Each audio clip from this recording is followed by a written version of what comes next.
కాంగ్రెస్ సర్కార్ టార్గెట్ గా అసెంబ్లీ సమావేశాలకు ప్రధాన ప్రతిపక్షం బీఆర్ఎస్ రెడీ అవుతుంది. సీఎం రేవంత్ రెడ్డిని ఇరకాటంలో పెట్టేందుకు సిద్దమవుతోంది.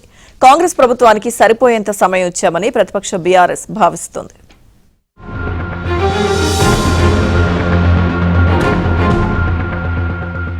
ఈ నెల 12వ తేదీ నుంచి తెలంగాణ బడ్జెట్ సమావేశాలు ప్రారంభం కానున్నాయి. బీఆర్ఎస్ వ్యవహరించాల్సిన వ్యూహాలపై బీఆర్ఎస్ ఎల్పీ సమావేశంలో కేసీఆర్ ఎమ్మెల్యేలు ఎమ్మెల్సీలకు దిశానిర్దేశం చేయనున్నారు. కాంగ్రెస్ ప్రభుత్వం అధికారంలోకి వచ్చి 16 నెలలవుతున్నా ప్రజలకు ఇచ్చిన హామీలు అమలు కాలేదని కేసీఆర్ అంటున్నారు. 100 రోజుల్లో హామీలు అమలు చేస్తామని చెప్పి నెరవేర్చలేకపోయిందని బీఆర్ఎస్ పదే పదే విమర్శలు చేస్తోంది. ప్రజలకు ఇచ్చిన హామీలపై శాసనసభ వేదిక నుంచి ప్రభుత్వాన్ని ప్రశ్నించి ఇరకాటంలో పెట్టాలని భావిస్తోంది.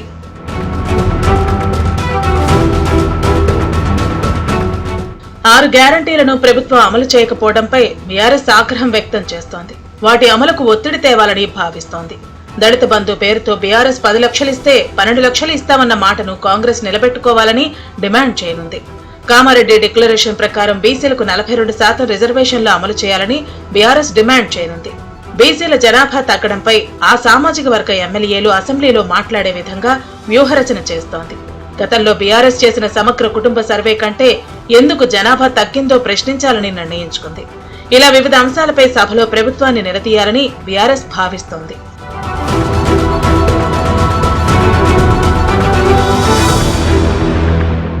మరోవైపు ఎల్ఆర్ఎస్ కట్టొద్దని బీఆర్ఎస్ ఇప్పటికే ప్రజలకు పిలుపునిచ్చింది.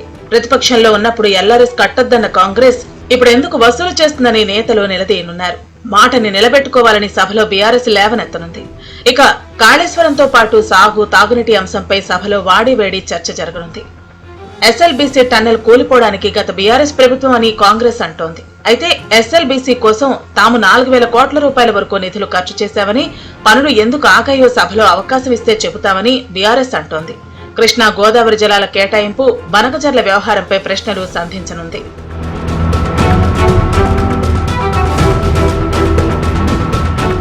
తెలంగాణలో 10 ఏళ్ల కాలంలో ఎప్పుడు రైతుల పంటలకు ఇబ్బంది లేకుండా నీళ్లిచ్చామని, కానీ కాంగ్రెస్ ప్రభుత్వం అధికారంలోకి వచ్చిన తర్వాత అవగాహన లేక ప్రాజెక్టుల్లో నీళ్లు నింపటం లేదని బీఆర్ఎస్ చెబుతోంది.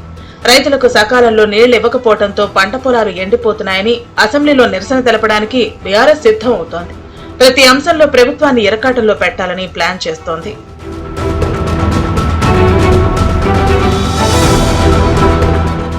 ఇక అసెంబ్లీ సమావేశాలకు కేసీఆర్ అటెండ్ అవుతారా లేదా అన్న దానిపై సస్పెన్స్ కు కేటీఆర్ తెరదించారు. కేసీఆర్ అసెంబ్లీ సమావేశాలకు హాజరవుతారని వెల్లడించారు. మరోవైపు సీఎం రేవంత్ స్థాయికి తాము చాలని కేటీఆర్ అంటున్నారు. ఏదేవైనా బడ్జెట్ సమావేశాల్లో కాంగ్రెస్ సర్కార్ టార్గెట్ గా బీఆర్ఎస్ అస్త్రశస్త్రాలు రెడీ చేసుకుంటోంది.